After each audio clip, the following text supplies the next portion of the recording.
नमस्कार, बहुत स्वागत। मैं ललित प्रजापति और मिडिल ईस्ट को लेकर किस तरीके से हलचल चल रही है, ट्विटर पर क्या कुछ नज़र आ रहा है, अलग अलग सूत्रों के हवाले से किस तरह की खबरें आ रही हैं। अमेरिका को आखिर सबसे ज़्यादा किस बात का डर है, क्या वजह है कि अपने सैनिक यहाँ से वहाँ उसे शिफ्ट करने पड़ रहे हैं। नई जो सैटेलाइट इमेजेस आ रही हैं उसमें नज़र आता है कि भाई जो कतर है या जो उसके सालों से जहाँ पर उसके बेस हैं, एयरफोर्स के बेस हैं, नेवल बेस हैं, वहाँ से वो शिफ्टिंग क्यों की जा रही है। और क्या रमज़ान में हमला करने की भूल कर सकता है अमेरिका, उसकी एक बड़ी वजह भी है। क्या रमज़ान में हमला करने की भूल जो है उसे भारी पड़ेगी। इसके अलावा झल्लाए हुए ट्रंप झल्लाए क्यों हैं, क्योंकि अंदर खाने वो बहुत सारी चुनौतियों का सामना कर रहे हैं। एक तो वहाँ के सुप्रीम कोर्ट ने जिस तरह से फटकार लगाई है, उसके अलावा जो खुद उनकी पार्टी के सीनेटर हैं, रिपब्लिकन के जो सीनेटर हैं, डेमोक्रेट्स हैं, रिपब्लिकन हैं, दोनों ही तरफ से एक प्रेशर अब वो अंदर ही अंदर खुद झेल रहे हैं।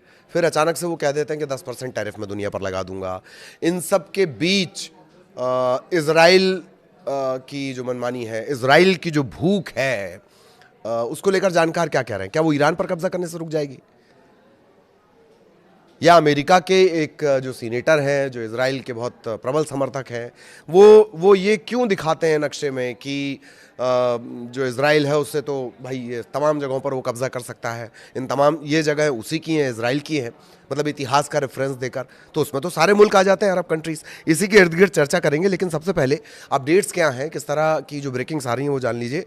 US official say that the relocating of 100 of personals at a major military base in Qatar ahead of a possible strike in Iran। ABC news के हवाले से खबर है। अमेरिकी अधिकारियों का दावा है, ईरान में संभावित हमले की आशंका को देखते हुए कतर के एक प्रमुख सैन्य अड्डे पर तैनात सैकड़ों कर्मचारी स्थानांतरित किए जा रहे हैं। सीआईए के एक पूर्व कर्मचारी हैं जॉन किरियाको, उनका दावा ये कि ट्रंप ने सोमवार मंगलवार को ही ये अटैक करने का प्लान किया था और फैसला इस तरह से उन्होंने कर लिया है। लेकिन जो दो खास लोग हैं वो इसके खिलाफ हैं। आप जानते हैं वो दो लोग, जेडी वेंस और तुलसी गेबार्ड, इन्होंने इस बात से असहमति जताई है कि नहीं, अभी हमला नहीं करना चाहिए। ये बात बहुत पुरानी हो गई कि उन्होंने 10 दिन का अल्टीमेटम और 10 दिन का समय दिया था, वो हर रोज़ बदलते हैं। इजराइल की जो जेरिको 3 बैलिस्टिक मिसाइल है उसको लेकर बहुत बातें कही जा रही हैं और इनकी रेंज 4800 से लेकर 6500 किलोमीटर तक है। इजरायली सेना इजीली टारगेट कर सकती है। जेरिको 3 मिसाइल की चर्चा क्यों हो रही है? दूसरी बात यह है कि ये 2011 से इसका इस्तेमाल कर रहे हैं और वॉरहेड ले जा सकती है, न्यूक्लियर वॉरहेड ले जा सकती है। तो इजराइल ने तो कभी नहीं कहा, या उससे तो कभी नहीं पूछा गया कि भैया आपके पास क्या न्यूक्लियर पावर है। फिर इस मिसाइल का ज़्यादा से ज़्यादा इस्तेमाल, न्यूक्लियर वॉरहेड के तौर पर इसका इस्तेमाल क्यों नहीं किया जा सकता? क्योंकि इजराइल से कोई खबर तो कभी बाहर नहीं आती। तो 1300 किलोग्राम तक इसका जो पेलोड वजन है, 29,000 किलोग्राम इसका लॉन्च वजन है, और एक 150 से 450 किलोटन के बीच का ये वॉरहेड लेकर जा सकती है अपने साथ हथियार। बैलिस्टिक मिसाइल है। ईरान ने यह भी कहा कि अगर अमेरिका या इजराइल युद्ध शुरू करते हैं तो उसका जो रिएक्शन होगा वो व्यापक और असीमित होगा। इसके क्या मायने? ईरान के जो सैन्य कमांडर हैं उनका ये बड़ा बयान है। उसके मानी ये निकाले जा रहे हैं कि अमेरिका युद्ध को छोटे से छोटा रखना चाहता है, लेकिन ईरान उसे लंबा खींचेगा। सबसे पहला टारगेट होगा इजराइल, इजराइल के बाद अमेरिका के जो बेस हैं। आयतुल्ला और मुल्लाओं के पास एक ही विकल्प है, क्या आप जबरन हटाए जाना चाहते हैं या आप जाने का अवसर स्वीकार करना चाहते हैं? कौन कह रहे हैं? टेड क्रूज कह रहे हैं। यह हाल फिलहाल का उनका बयान है। इसके क्या मानी है? कुल जमा आपकी दिक्कत है खामनेई साहब, क्योंकि बीच में ये बात भी आई थी ना कि एक सीमित टारगेटेड ऑपरेशन किया जाए और खामेनेई और उनके बेटे को इसमें ख़त्म कर दिया जाए। तो आपकी मूल दिक्कत तो क्या है? खामनेई साहब, क्योंकि जिस तरह से उन्होंने खुद को खड़ा किया है, जिस तरह से वहाँ की आवाम उनके साथ है, और जो उनका बेटा है जिस तरह से वो काम करते हैं, इनके तरीके, उनकी स्वीकार्यता ईरान में वो इतनी व्यापक है कि वो अमेरिका को डरा रही है।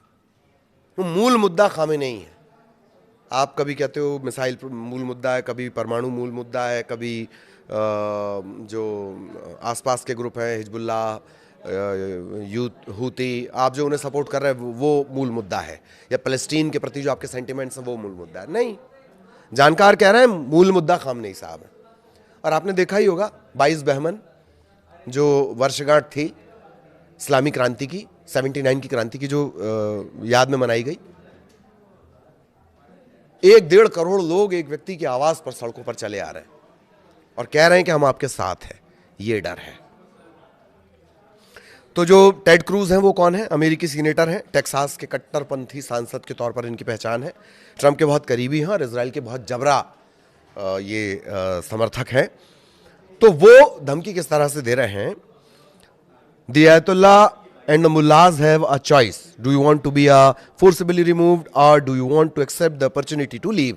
या तो भैया खुद हटा दो वरना हम हटा देंगे। ये विचार है, इससे आप समझ सकते हैं। इधर एक अपडेट चीन से भी है। ये बात क्लियर हो गई है, सूत्रों के हवाले से खबर आ रही है कि जो चीन है वो ईरान को मिसाइल और ड्रोन क्षमता का विस्तार करने में उसने बहुत मदद की है और मदद आगे और करेगा। लेकिन उससे ज़्यादा मार्के की बात है, चीन हालिया उपग्रह चित्र और खुफिया जानकारी के माध्यम से भी काफ़ी सहायता प्रदान कर रहा है। सैटेलाइट इमेजिंग जिसके जरिए आप पता करते हैं, सबसे जबर सैटेलाइट और टेक्नोलॉजी पे काम चाइना का है। अगर वो इनपुट प्रोवाइड करेगा तो वो ईरान को बहुत मदद करेंगे, बहुत ज़्यादा मदद करेंगे। मात्र इतनी ही मदद अगर उसने कर दी तो, मदद तो और भी बातें निकलकर सामने आ रही कि और मदद की जाएगी चाइना की तरफ से, लेकिन अगर ये इनपुट ही, खुफिया जानकारी ही चाइना को मिल गई, ईरान को मिल गई, चाइना ने उसके लिए जुटा दी या शेयर कर दी, शेयर नहीं करता है चाइना, लेकिन अगर यही शेयर कर दी तो भी ये युद्ध को एक तरफा होने की पूरी संभावनाएं खत्म कर देंगे।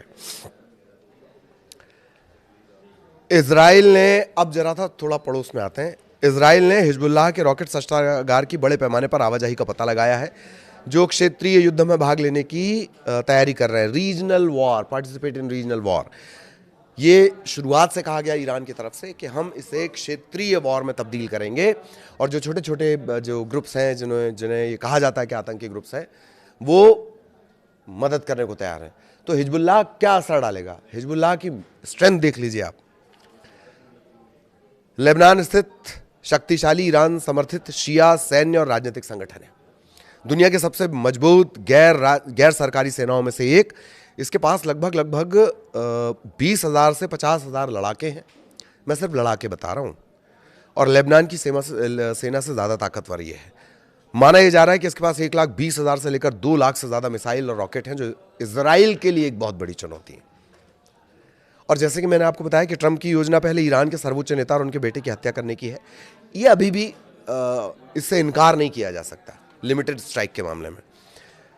खबर यह भी है कि जो दर्जनों अमेरिकी F-35 लड़ाकू विमान हैं, वो कई ईंधन भरने वाले विमानों के साथ ग्रीस में नेटो के एक हवाई अड्डे पर पहुंच गए हैं, और ईरान ने इस्फहान में S-400 की एक प्रणाली तैयार कर दी है, अल हदत। ये S-400 क्या बला है? S-400 वही बला है जिसने ऑपरेशन सिंदूर में जो पाकिस्तान के तरफ से जो हमले हुए थे उससे बिल्कुल उसका कोई असर नहीं पड़ने दिया भारत पे। ये एंटी मिसाइल सिस्टम है। और इस्फहान पे क्यों लगाया गया? इस्फहान एक परमाणु संयंत्र है ईरान का, जिस पर जून के दौरान जिन 3 जगहों पर हमला किया गया था, नतांज था उसमें एक इस्फहान भी था, तो वहाँ पर अभी एक सिस्टम लगा दिया गया है। तो ये तो पूरी ये वो ब्रेकिंग्स हो गई जो हमने आपको बताई कि किस तरह से ये पूरा सिनेरियो बदल रहा है। अब सवाल ये है कि अमेरिका के डर की वजह क्या है? पहला डर मिसाइल, दूसरा खामेनेई और उनके बेटे, ये प्रमुख डर हैं। तीसरा कहा यह भी जा रहा है, जानकार ये कह रहे हैं, पहले ईरान के अंदर ये बातें थी कि ये रमज़ान में हमला करेंगे, लेकिन अब जानकार कह रहे हैं कि अगर रमज़ान के महीने में हमला किया जाता है तो मुस्लिम सेंटिमेंट्स को ये झटका होगा। अरब कंट्रीज़ भले ही आपको अभी अपने साथ दिखा रही हूँ, एक तरफ अरब कंट्रीज़ ये धीरे धीरे साफ कर रही हैं कि आप हमारे ज़मीन और आसमान का इस्तेमाल ईरान पर हमला करने के लिए नहीं करेंगे। अब ठीक है, सपोर्ट के लिए हवाई जहाज अपना खड़ा करने के लिए आ जाओ भाई, पर हमारी ज़मीन का इस्तेमाल आप मत करो। फिर दूसरा पैटर्न ये हुआ था कि आप यूरोप में अपने जो सैन्य मूवमेंट है आपने वो बढ़ा दिए। उसके मानी ये थे कि अब यूरोप के तरफ से हमला किया जाएगा। लिमिट में है, वो भी अमेरिका के लिमिट में है। तीसरा, जिसे आप गेराल्ड या जेराल्ड, दो नाम कहते हैं, ये प्रोनाउंसिएशन का मामला है। उसकी स्पेलिंग दरअसल GE से शुरू होती है, तो कोई गेराल्ड बोलता है, कोई जेराल्ड बोलता है।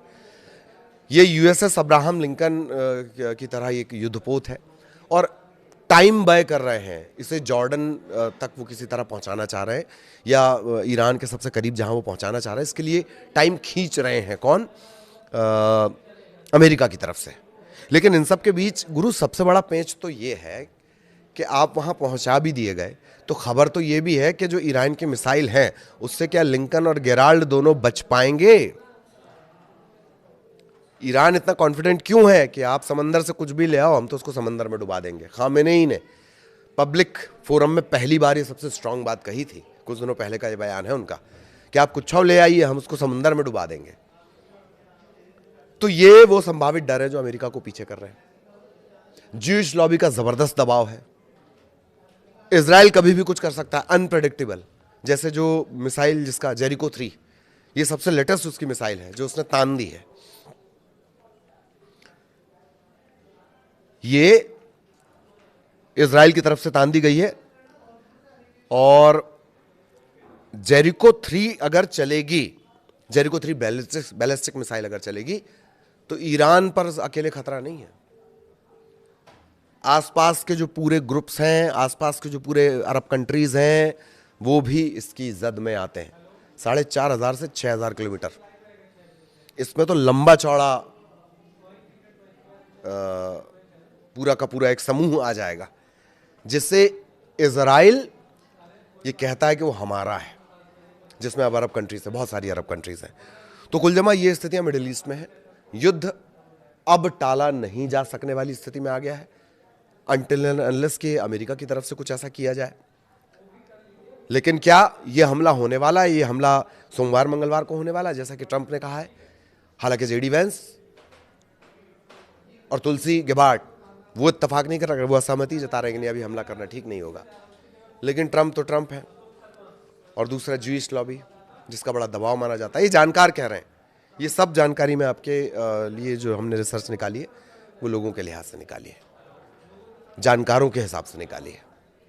तो ये इस वक्त तक का अपडेट था। सारे सवाल मैंने आपको बता दिए और आगे भी अपडेट आप तक पहुंचाएंगे। नमस्कार।